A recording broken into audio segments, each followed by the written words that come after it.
वज्र, वज्र का इंग्लिश होता है क्रॉस।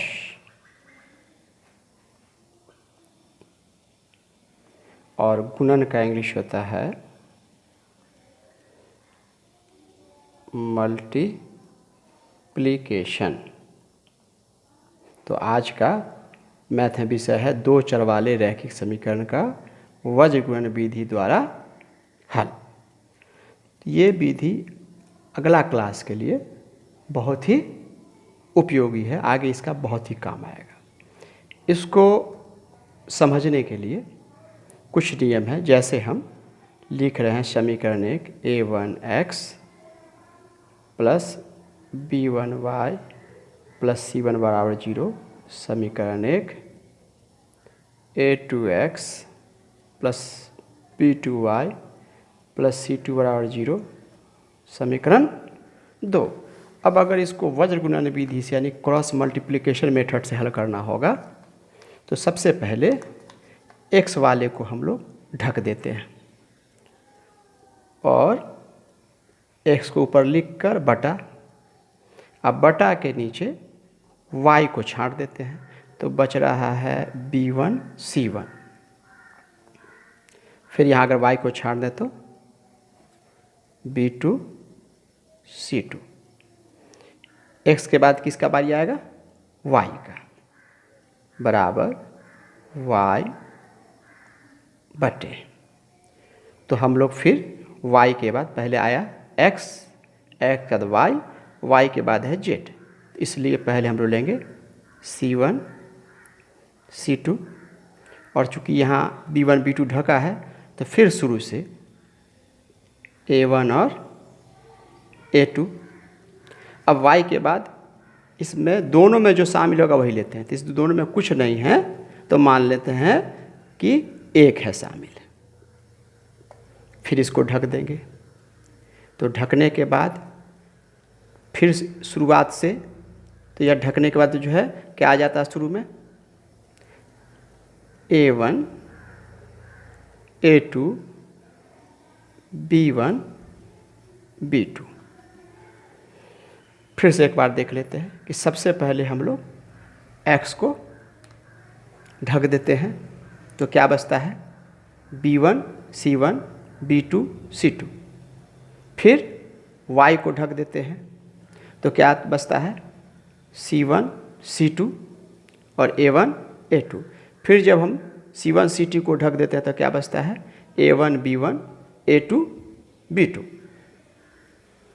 अब हम लोग इसका वज्र गुणन करेंगे, यानी इसका इसमें गुणा, तो आ जाएगा x बटे b1 c2। फिर माइनस माइनस देकर फिर इसका इसमें गुणा,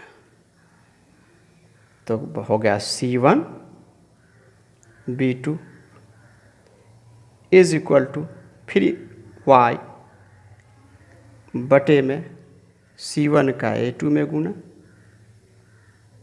तो c1 a2 माइनस देकर a1 का c2 में गुणा, a1 c2 बराबर फिर यहाँ एक देकर फिर क्रॉस a1 का इसमें गुणा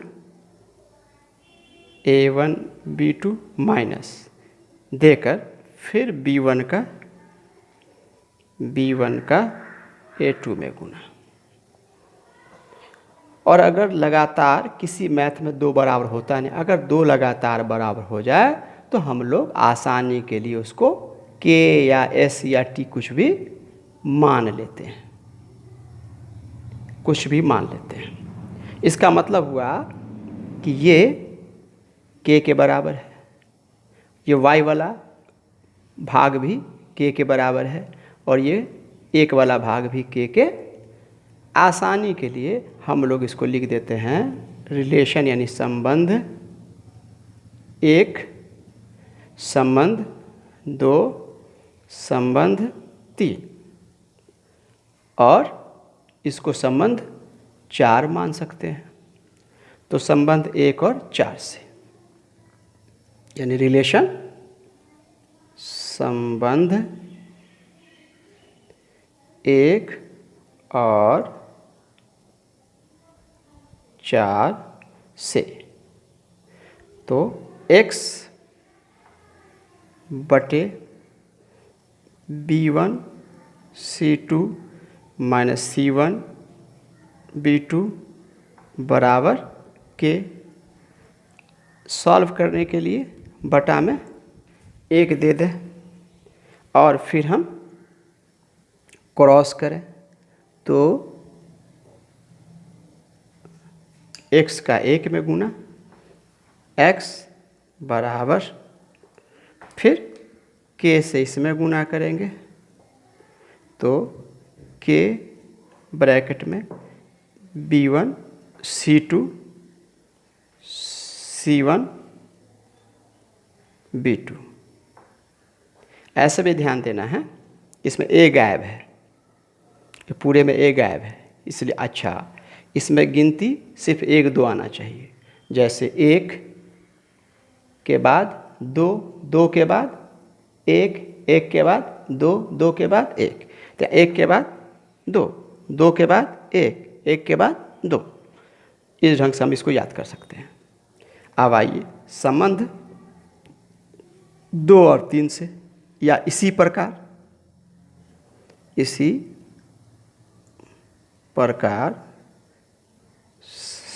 संबंध 2 तथा 4 से। संबंध 2 तो y, तो यहाँ y बराबर k ब्रैकेट में ही y वाला c1 a2 minus a1 c2, इसमें b गायब है, अगिनती वही 1 2, 2 के बाद 1, 1 के बाद 2। फिर संबंध 3 और इसी प्रकार यानी सिमिलरली संबंध 3 तथा 4 से।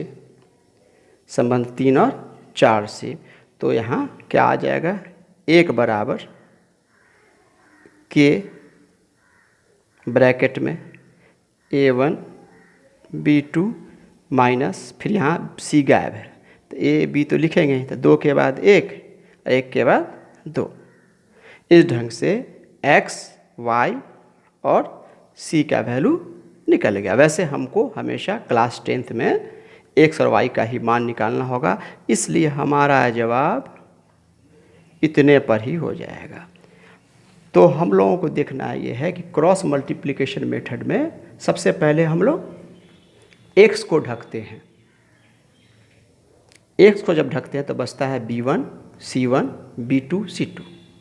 फिर हम लोग y को ढकते हैं तो बचता है c1 c2 a1 a2।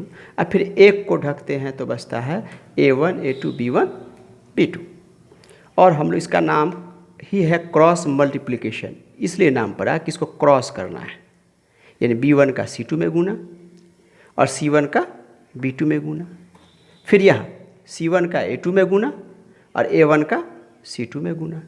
फिर यहाँ क्रॉस a1 का, अच्छा एक बात ध्यान रखना है कि हमेशा शुरू से लेंगे, ऐसा नहीं कि इसमें इसका गुना कर देना है, हमेशा पहले वाले में ही शुरू पहले से करना है, इसका इसमें और इसका इसमें। तो ये संबंध हो गया 1, संबंध 2, संबंध 3 और संबंध 4। संबंध 1 और 4 से तो संबंध यहाँ 1, ये संबंध 1 है और ये संबंध 4। क्रॉस कर देंगे तो x k तो सब में रहेगा। इसी प्रकार y में क्या हो जाएगा k, और ये 1 में क्या होगा 1 ही, लेकिन हमको ये निकालना नहीं है। अब कुछ उदाहरण द्वारा ये हो गया इसका बेसिक कॉन्सेप्ट। अब इसी पर हम सारा सवाल सॉल्व करेंगे कि अब यहाँ यही एक नियम है, ध्यान दीजिए आप यहाँ पे कि हम लोगों को गिनती 1 2 ही आना चाहिए। अगर हम पूछें कि 1 के बाद क्या होगा तो 2, 2 के बाद 3 नहीं बोलना है, क्या बोलना है 1 के बाद 2 और 2 के बाद 1। अगर ये रूल से हम लोग ध्यान दें तो क्या होगा, हम लोग देख रहे हैं यहाँ 1 के बाद 2, 2 के बाद 1, 1 के बाद 2। अच्छा, x में a गायब है, चूँकि a को हम लोग ढक दिए थे, और y में b गायब है। तो अगर हम लोग x में a गायब कर दें तो क्या बचता है? BC। तो फार्मूला नंबर BC, तो फार्मूला पहले 1 से शुरू करें, 1 के बाद 2, 2 के बाद 1 माइनस, ये हो गया x के लिए, x के लिए हो गया ये। अगर हम लोग y के लिए ऐसी करें तो y में क्या होगा? y में चूँकि हम लोग b को ढके थे तो b गायब, तो बचेगा क्या? c और a, y बड़ा गिनती, तो हम लोगों को आता है बस कहाँ तक? 1 2 आता है, इसलिए 1 के बाद 2, 1 के बाद 2 और 2 के बाद 1, 2 के बाद 1, और हम लोग के यहाँ पर भी लिख सकते हैं। तो अगर हम लोग ध्यान दें तो हम लोगों को ये फार्मूला आसानी से याद हो सकता है 1 2 से, चूँकि पहले हम लोग किसको ढके थे? x को। x में a, तो इसमें a गायब, y में b गायब, है ना, y में b गायब।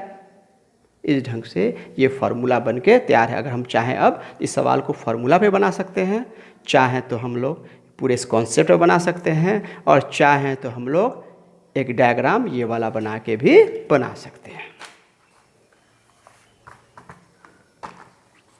ये डायग्राम देखिए,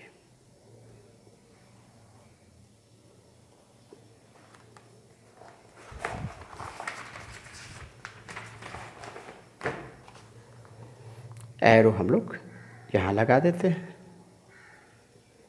फिर यहाँ हम लोग लिख देते हैं, क्योंकि पहले x इसमें ढकते हैं इसलिए a गायब होगा, B1 C1, नीचे हमेशा 2 वाला होगा, B2 C2।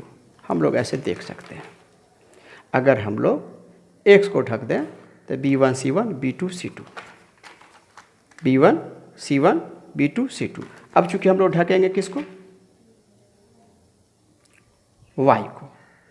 अगर y को ढकते हैं तो क्या शुरू होगा? C1 C2, और उसके बाद आएगा A1 A2। तो यहाँ C1 C2 पहले से है।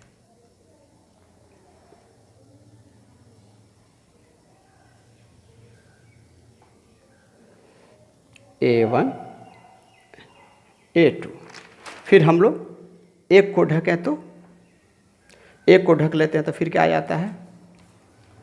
जहाँ A1 A2 पहले से मौजूद है,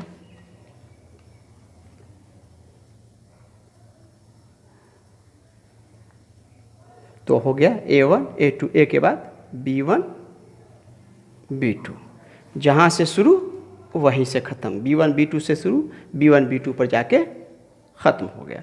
अब इस पर भी हम लोग अब बीच में लोग माइनस लगा देंगे, तो ये हो गया x का, ये हो गया y का, ये हो गया कांस्टेंट टर्म। हम लोग इस पर भी सवाल बना सकते हैं।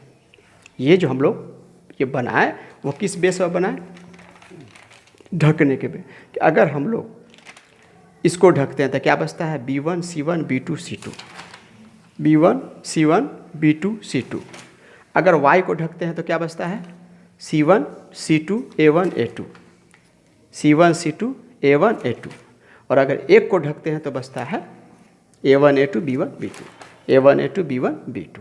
जैसे एग्जाम्पल के तौर पे एक सवाल है 2x + 3y + 5 = 0, equation first 3x + 5y + 9 = 0, equation 2।